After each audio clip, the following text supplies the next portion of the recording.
बुधवार दिनांक 15 मे रोजी सकाळी 10:30 वाजता उरण पनवेल मार्गावरील रेल्वे स्थानकानजीक एका चारचाकीसह रिक्षा आणि 2 दुचाकी अशा 4 वाहनांचा एकत्रित अपघात झाला. यामध्ये 4 जण जखमी आहेत.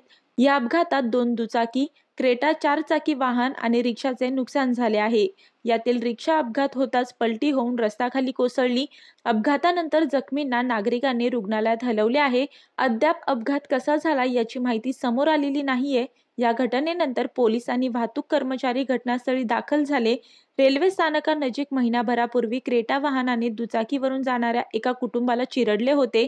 या अपघातात एका दाम्पत्याने आपला जीव गमावला होता, तर मुलगी गंभीर जखमी झाली होती. या अपघातानंतर त्या घटनेची चर्चा पुन्हा एकदा सुरू झाली आहे. हा रस्ता उरण शहराला जोडणारा मुख्य मार्ग आहे.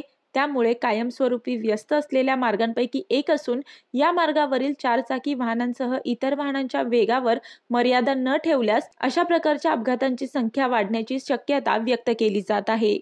मी वर्षा काटेकर, योद्धा न्यूज, नवी मुंबई.